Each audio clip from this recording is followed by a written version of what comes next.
चोरहापुरा नामक गांव के पास एक घना और डरावना जंगल था। गांव के लोगों का कहना था कि उस जंगल में कहीं भूतों का साया था, इसलिए गांव के लोग उस जंगल के पास नहीं जाते थे।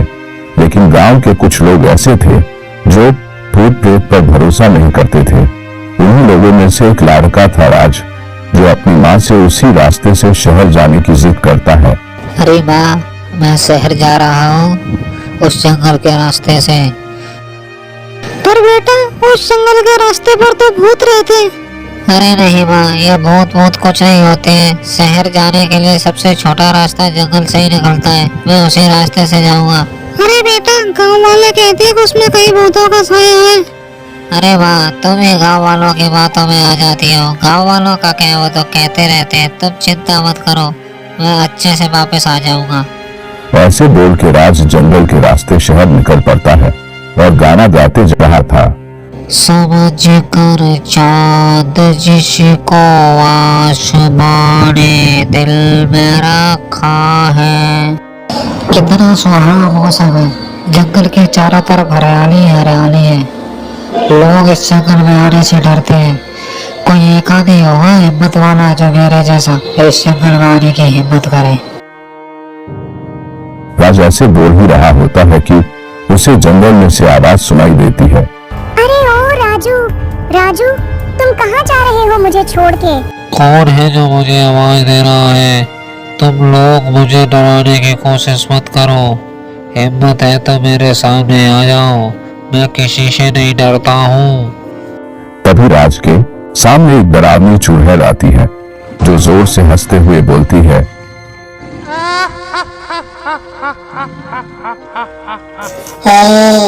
क्या कहा था? तुझे किसी से डर नहीं लगता है? देख, मैं तेरे सामने आ गई। अब बता, तुझे डर लग रहा है या नहीं लग रहा है? अरे चुड़ैल जी, अरे आप सच में हो इस जंगल में? मुझे नहीं पता था, मुझे तो लगा था कि सब लोग झूठ बोलते हैं। मुझे माफ कर दो चुड़ैल जी, इस बार गलती हो गई, अगले से गलती नहीं होगी। मुझे माफ कर दो चुड़ैल जी, मुझे तो बहुत डर लग रहा है तुम्हें देख के। तभी उसके सामने दो और चुड़ैल आती दिखाई देती है। अरे ये क्या, दो भूत और आ गए। अब तो मुझे जिंदा नहीं छोड़ोगे। हाँ, हम तुझे जिंदा नहीं छोड़ेंगे। मुझे जाने दो चुड़ैल जी, मुझे जाने दो। नहीं नहीं, मैं तुझे नहीं जाने दूंगी। ऐसा बोलते ही चुड़ैल उसका खून पी जाती है और उसकी लाश को गांव में फेंक देती है। गांव वालों को जब पता चलता है तो गांव के सारे इकट्ठा हो जाते हैं। अरे बेटा, मैंने तुझसे मना किया था, तो उस जंगल के रास्ते मत जा। तुझे उस चुड़ैल ने मार दिया मेरे बेटे, तुझे उस चुड़ैल ने मार दिया। और गांव का एक आदमी बोलता है। अरे मुखिया जी, अब हमारे गांव का क्या होगा?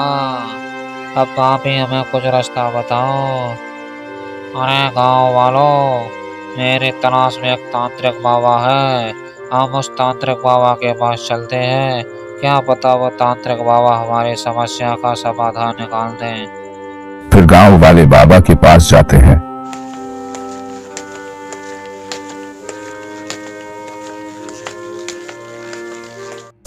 अरे बाबा जी, अब आप ही गांव को बचा सकते हो, वरना जो चुड़ैल सारे गांव वालों को एक एक करके मार डालेगी।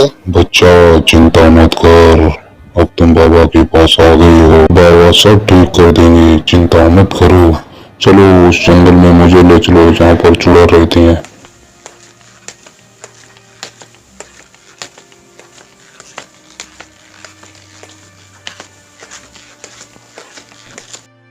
हे चुड़ैल, हिम्मत है तो सामने आओ। वो चुड़ैल बाबा के सामने आ जाती है। हे बाबा, कैसे गला फाड़ रही हो? ये लो, मैं तुम्हारे सामने आ गई, बताओ क्या करोगे? हे चुड़ैल, तू इन गांव वालों को क्यों मार रही है? इस जंगल से भाग जा। नहीं बाबा, हम इस जंगल से कहीं नहीं जाएंगे। तो तुम ऐसे नहीं मानोगे। ये ले, जा, मर जा। वो चुड़ैल मर जाती है और गांव के सभी लोग अब हंसी खुशी रहने लगे।